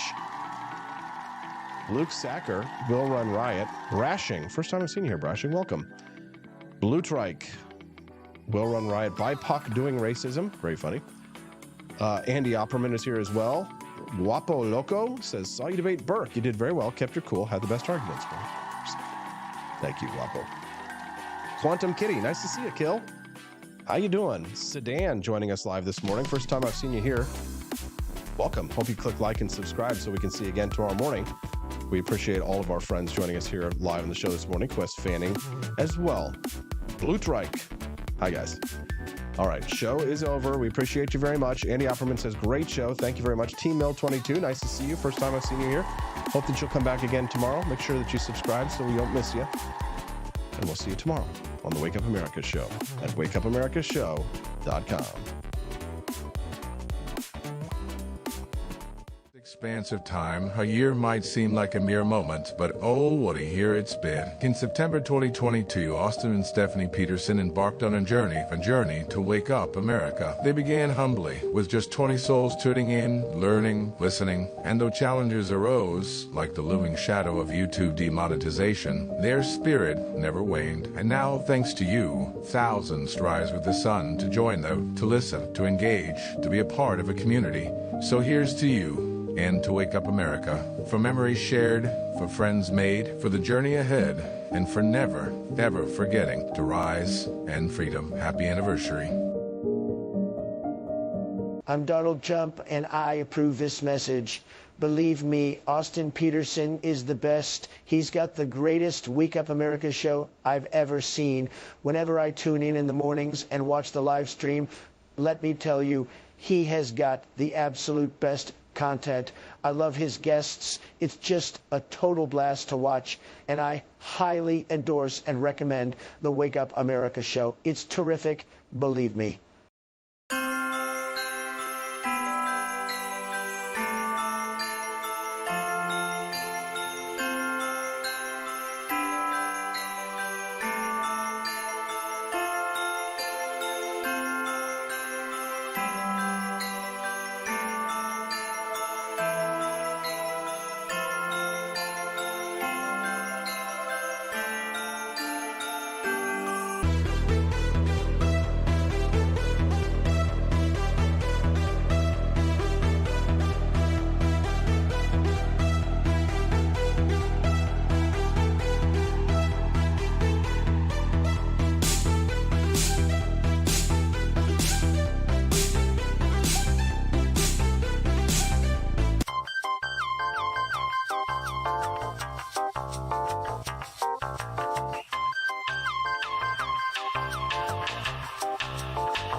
I'm a public defender. I am a public defender. I'm proud to be a public defender. 80% of Americans accused of a crime will get appointed a public defender. Everybody from a speeding ticket to capital murder. For every dollar we spend on public defenders, we spend $3 on prosecutors. Public defenders have to do pretty much everything on their own. Social workers, counselors. Investigating is another piece of it. The average public defender holds 300 cases annually. You never feel like there's enough time. Public defenders have health issues all the time. A lot of people give up and say, I can't do this work anymore. Gideon's Promise trains, mentors, and supports public defenders.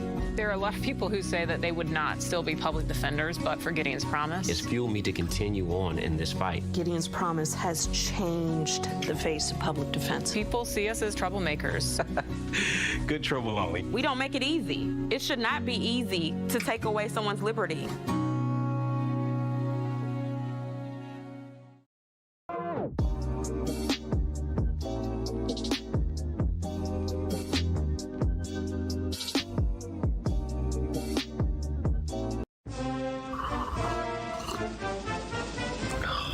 Tired of spending your hard-earned money on woke corporations that don't share your pro-freedom values? Fed up with sipping liberal lattes and progressive cappuccinos? Introducing Founding Flavors from AP for Liberty Shop. Get your day started with Washington's Revolutionary Roast. As robust and principled as the man himself, this blend is the shot of energy heard round the world.